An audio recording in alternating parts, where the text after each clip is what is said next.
Praise lord. ప్రతిరోజు ఒక అధ్యాయం ఏంటో బైబిల్ పూర్తి చేయండి. దేవుని ఆత్మలో బలపడండి. ఆదికాండము 32వ అధ్యాయము 1వ వచనం. యాకోబు తన త్రోవను వెళ్ళుచుండగా దేవదూతలు అతనిని ఎదుర్కొనిరి.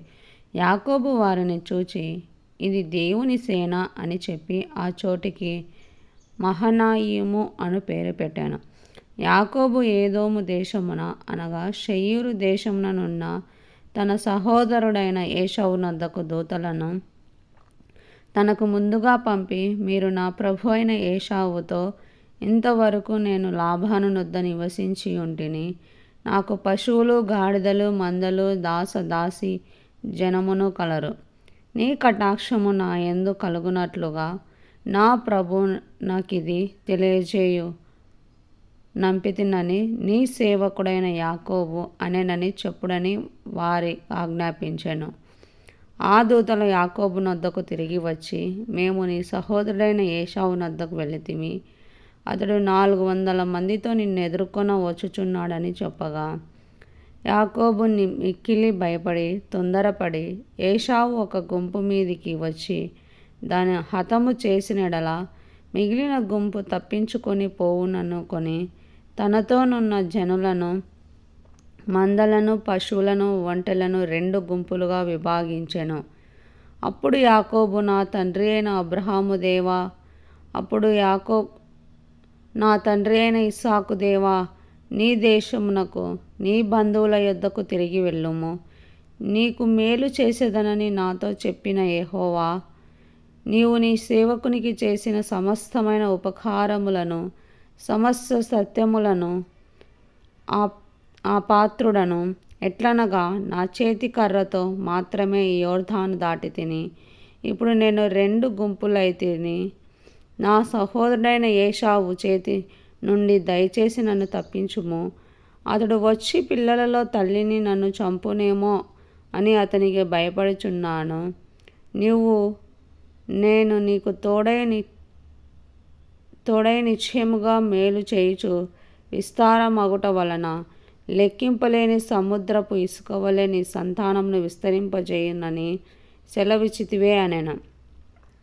అతడు అక్కడ ఆ రాత్రి గడిపి తాను సంపాదించిన దానిలో తన అన్నైన ఏశావు కొరకు ఒక కానుకను అనగా 200 మేకలను, 20 మేకలను, 200 గొర్రెలను, 20 పొట్టేళ్లను, 30 పాడి ఒంటెలను, వాటి పిల్లలను, 40 ఆవులను, 10 ఆబోతులను, 20 ఆడుగాడిదలను, 10 గాడిద పిల్లలను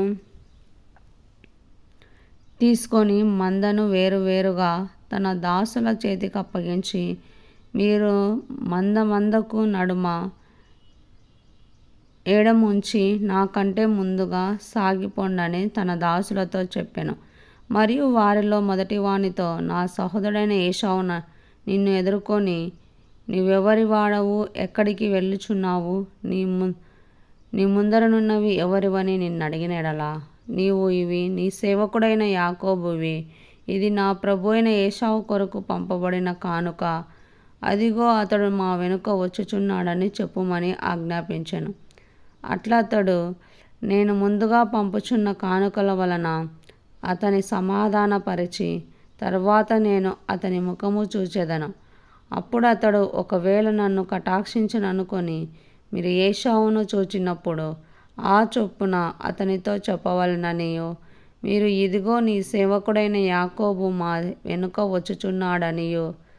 వచ్చుచున్నాడని చెప్పవలననియు, 2వ వానికిని 3వ వానికిని మందల వెంబడి వెళ్ళిన వారికందరికీ ఆజ్ఞాపించెను. అతడు కానుకను తనకు ముందుగా పంపించి తాను గుంపులో ఆ రాత్రి నిలిచెను. ఆ రాత్రి అతడు లేచి తన 2 భార్యలను, తన 2 దాసీలను, తన 11 మంది పిల్లలను తీసుకొని యబ్బోకు రేవు దాటిపోయాను. యాకోబు వారిని తీసుకొని ఆ ఏరు దాటించి తనకు కలిగినదంతయు పంపివేశాను. యాకోబు ఒక్కడు మిగిలిపోయాను. ఒక నరుడు తెల్లవారు వరకు అతనితో పెనుగులాడాను. తాను అతనిని గెలవకుండుట చూచి తొడగూటి మీద అతనిని కొట్టెను. అప్పుడు అతడు ఆయనతో పెనుగులాడుట వలన యాకోబు తొడ గూడు వసిలేను. ఆయన తెల్లవారుచున్నది గనుక నన్ను పోనిమ్మనగా అతడు, నీవు నన్ను ఆశీర్వదించితేనే కాని నిన్ను పోనీయన నేను.